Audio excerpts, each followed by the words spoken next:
स्वागत है आपका एबीपी गंगा में। मैं हूं आपके साथ प्राची पाराशर। शाम के 7 बज चुके हैं, वक्त है सुनो यूपी का। और चलिए शुरुआत करेंगे ताजा आंकड़ों के साथ। कोरोना के ताजा आंकड़े आपको बताते हैं कि यूपी में कोरोना किस तरीके से बढ़ रहा है। अगर बात करें आंकड़ों की तो यूपी में 24 घंटे में 30,596 नए मरीज सामने आ चुके हैं।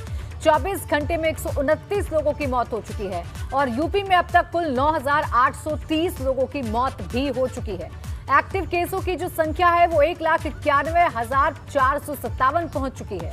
लखनऊ में कोरोना के 5,551 नए मरीज मिले हैं।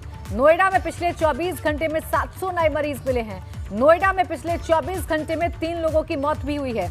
जबकि अगर गाजियाबाद की हम बात कर लें तो गाजियाबाद में आज कोरोना के 253 नए मरीज मिले। बीते 24 घंटे में 2 लोगों की कोरोना से मौत हो गई। प्रदेश में ऑक्सीजन प्लांट की सुरक्षा बढ़ाने के भी आदेश अब दे दिए गए हैं।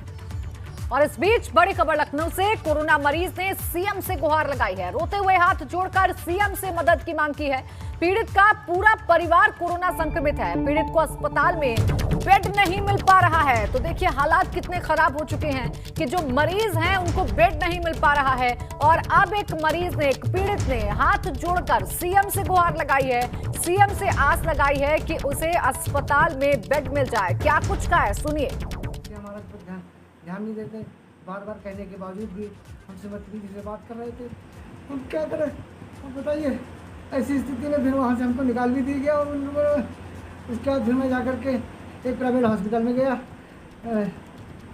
ये कौन तो उसने हमसे फीस के चार्ज भी लिया और उसके बाद भी कहा मेरे यहाँ जगह नहीं है। उन्होंने मुझको निकाल दिया। मैं अपने घर में पड़ा हूँ आकर के। आपसे संसार मेरी आपसे अनुरोध है कि मेरे ध्यान दिया जाए। मैं बहुत परेशान हूँ, मेरी और मेरे भी गिर रहा है। अब मैं किससे गए। देखिए कोरोना संक्रमित है पूरा परिवार और दुख ये है कि बार बार कहने के बावजूद भी अस्पताल में बेड नहीं मिल पा रहा है। हालात इतने खराब हो चुके हैं कि बात करते करते गला रुंध जा रहा है। रोते रोते सीएम से गुहार लगाई जा रही है। हालात बद से बदतर उत्तर प्रदेश में होते जा रहे हैं।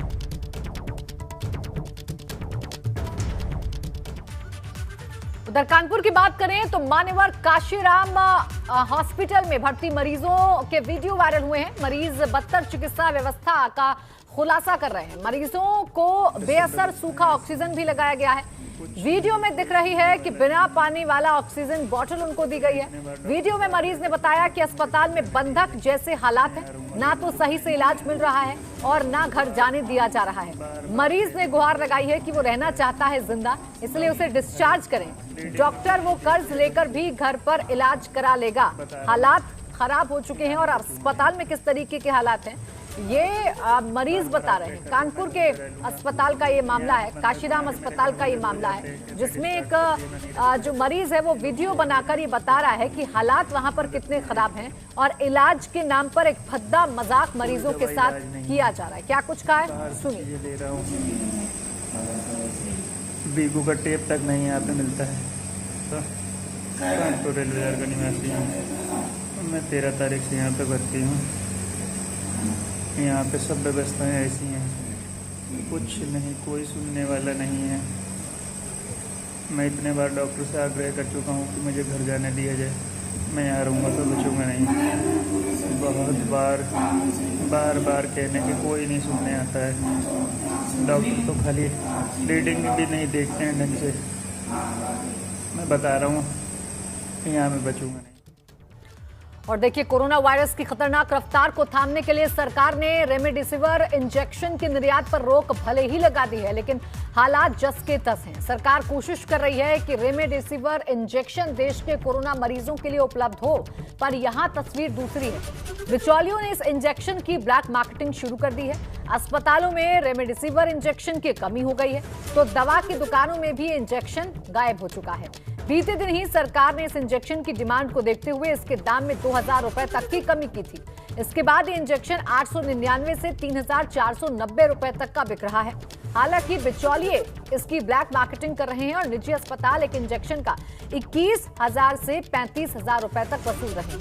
कहीं कहीं इसकी कीमत 1 लाख रुपए तक वसूली जा रही है। रेमडेसिविर इंजेक्शन के निर्यात पर रोक लगाकर सरकार ने कोशिश की है कि यहां मरीजों को इंजेक्शन ज़्यादा से ज़्यादा मात्रा में उपलब्ध हो सके। हालांकि बिचौलियों ने इसकी ब्लैक मार्केटिंग शुरू कर दी है।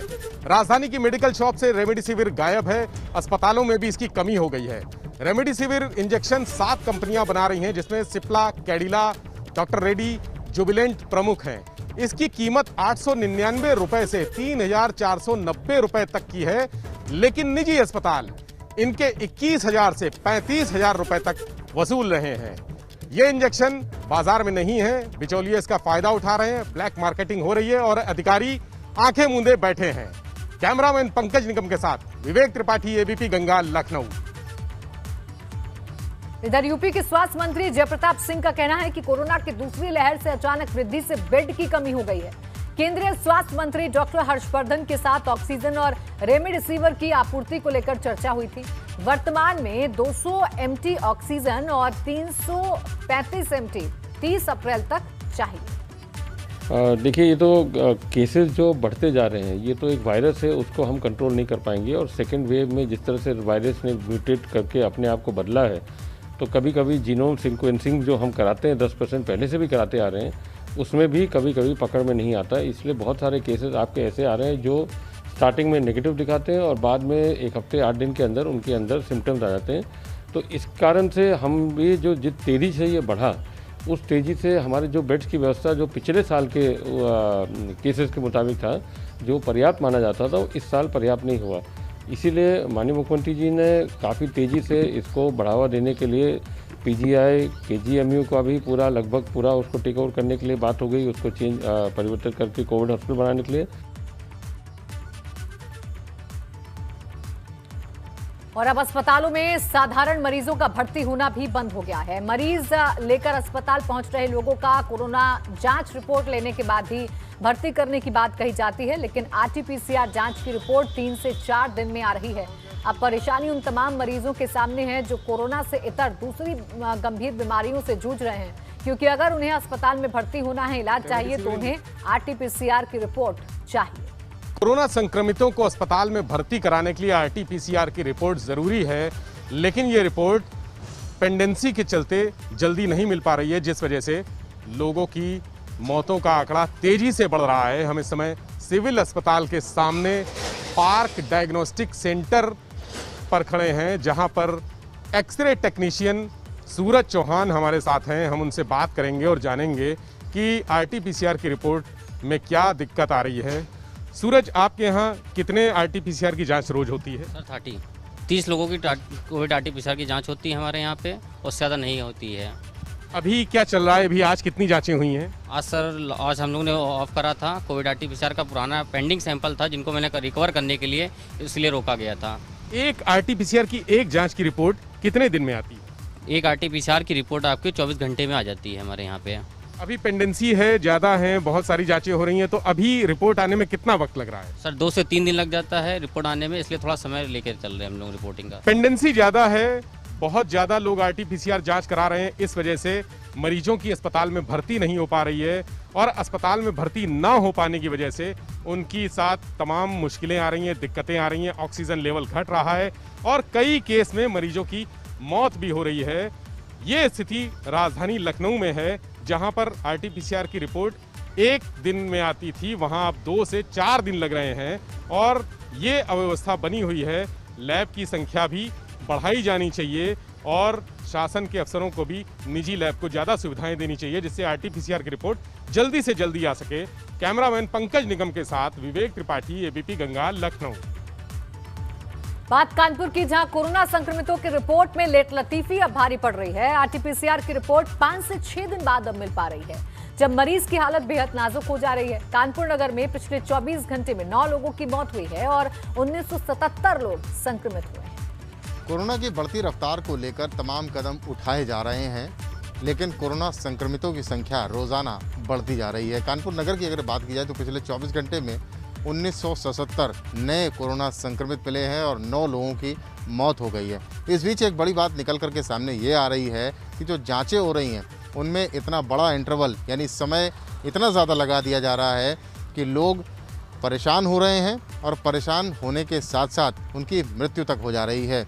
तमाम ऐसे लोग हैं जो आरटीपीसीआर की जांच कराते हैं और आरटीपीसीआर की जांच को 2 दिन के अंदर प्राप्त करने की बात भी कही जाती है, लेकिन 5-5 दिन 6-6 दिन लग जाना, ऐसे में हो क्या रहा है? ऐसे में हो ये रहा है कि 4 दिन 5 दिन 6 दिन बाद जब आपको आपकी रिपोर्ट मिलती है और पता चलता है कि आप पॉजिटिव हैं, तब तक आपकी हालत बहुत ज़्यादा ख़राब हो जाती है।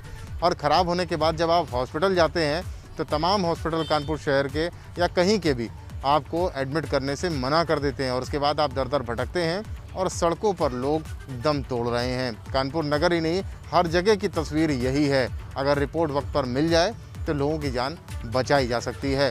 कानपुर से रतीश त्रिवेदी, एबीपी गंगा। यूपी में तेजी से बढ़ते कोरोना संक्रमण को रोकने के लिए 35 घंटे का लॉकडाउन लगाया गया, जिसका कई जिलों में लोग पालन करते दिखाई दिए। अलग अलग शहरों में कैसा सन्नाटा पसरा रहा, रिपोर्ट देखिए।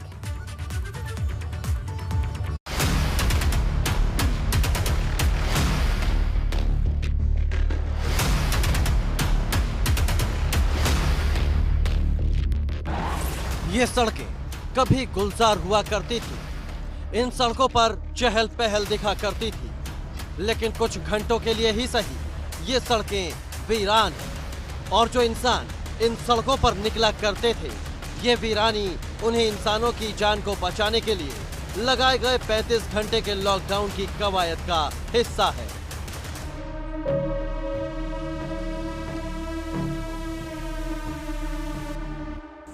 यूपी में कोरोना के बढ़ते संक्रमण को देखते हुए पूरे प्रदेश में 35 घंटे का लॉकडाउन लागू किया गया।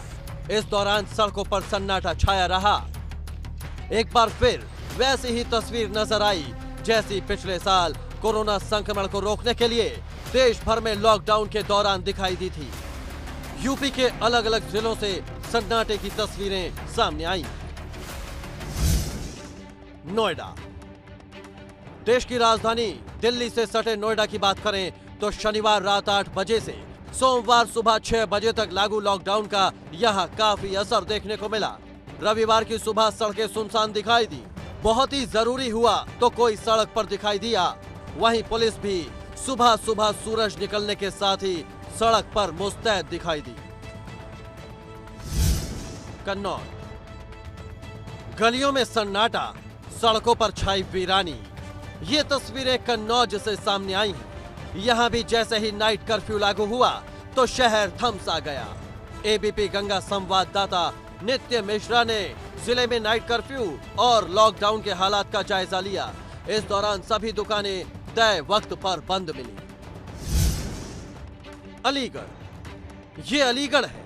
आमतौर पर यहाँ की सड़कें ऐसी नजर नहीं आती हैं, लेकिन जान प्यारी है, इसीलिए लोग घरों में कैद हैं। बहुत ही जरूरी है तभी कोई घर से बाहर निकल रहा है।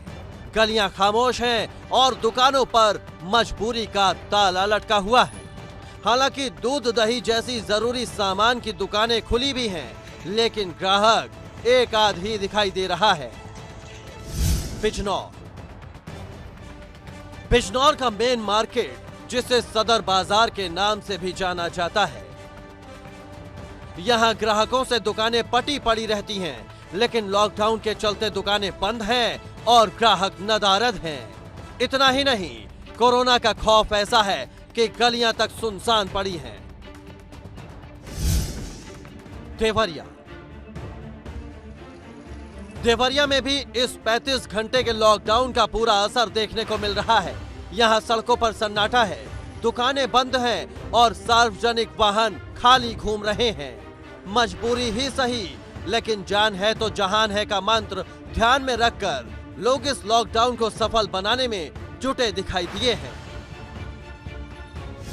पीलीभीत, लॉकडाउन के दौरान पीलीभीत के भी हालात जुदा नहीं दिखाई दिए। यहाँ भी सड़कें खामोश हैं और गलियों में सन्नाटा है, लेकिन मेडिकल स्टोर जैसी जरूरी दुकानें जरूर खुली हैं, जिससे इमरजेंसी में लोगों को मायूसी हाथ ना लगे। कहीं कहीं लोग सैनिटाइजेशन करते हुए भी दिखाई दिए।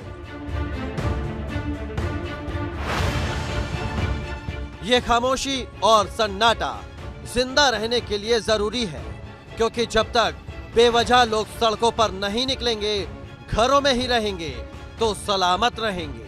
क्योंकि कोरोना की दूसरी लहर इस बार कहर बरपाने का इरादा लेकर आई है, लेकिन इससे लड़ने के लिए ऐसी ही जागरूकता बेहद जरूरी है। Bureau report, ABP Ganga.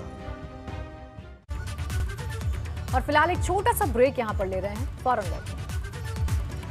Break के बाद स्वागत है आपका और आप देख रहे हैं सुनो यूपी। खबरों में आगे बढ़ेंगे और बात करेंगे प्रधानमंत्री नरेंद्र मोदी की, जिन्होंने रविवार को वाराणसी में कोविड-19 की स्थिति पर वीडियो कॉन्फ्रेंसिंग के माध्यम से समीक्षा की।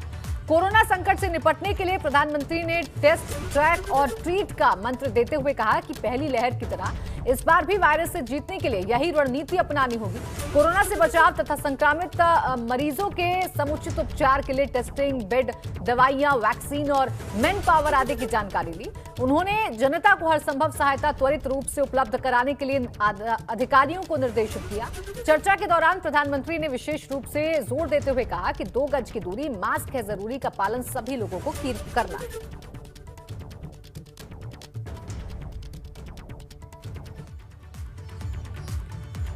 और कानपुर से खबर है, जहां हैलेट अस्पताल के जूनियर डॉक्टर्स की शर्मसार कर देने वाली करतूत सामने आई है। मरीज की भर्ती नहीं करने की शिकायत पर डॉक्टर भड़क उठे। जूनियर डॉक्टर्स ने तीमारदारों को दौड़ा कर पीटा। जूनियर डॉक्टर्स की गुंडाई का वीडियो वायरल हुआ है। मारपीट के 24 घंटे बाद भी आरोपी डॉक्टर्स पर कार्रवाई नहीं हुई है। तो देखिए, तस्वीरें भी हम आपको दिखा रहे हैं। दरअसल इतना कसूर था आसिफ तीमारदार का कि उसने मरीज के भर्ती ना होने की शिकायत कर दी थी, जिसके बाद जूनियर डॉक्टर इस कदर भड़क उठे कि उन्होंने तीमारदारों के साथ मारपीट की है। तीमारदारों को दौड़ा कर पीटा।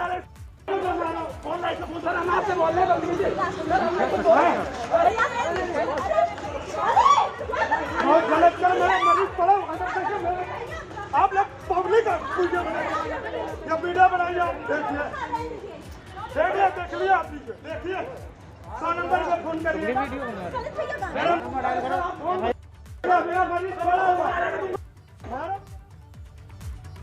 आगरा के दयालबाग यूनिवर्सिटी के कुलपति पीके कालरा के वायरल वीडियो पर डीएम का बयान आया है। डीएम प्रभु एन सिंह की माने तो ये पुराना वीडियो है। अतिक्रमण हटाने को लेकर एसडीएम से बहस हुई। I'm equivalent to Chief Secretary of UP. No, so you talk to me properly. DM, nobody. DM is junior to me. So go and see. फर्क नहीं पड़ता है। Forget it has been broken. You can contact DM sir and get it from him. एक minute. Do you understand my status? I'm equivalent to Chief Secretary of UP. No, so you talk to me properly. DM, nobody. DM is junior to me. So go and see. फर्क नहीं पड़ता है। Forget it has been broken. मैंने भी देखा है मार्च के पहले वीक में जब हमारी एसडीएम सदर गई थी वहाँ पे कुछ अतिक्रमण को हटाने के लिए, उसको लेके एक विवाद हुआ था। यह वो वीडियो है, लगभग जो 1.5 माह पुराना है। कल हम लोग जब वहाँ के दयालबाग इंस्टीट्यूट के बच्चे काफ़ी रिक्वेस्ट कर रहे थे कि सर हमारे यहाँ ऑनलाइन अभी तक क्लास नहीं किया गया है, और हमारे यहाँ एप्लीकेशन फ़ोन पे कॉल आया था।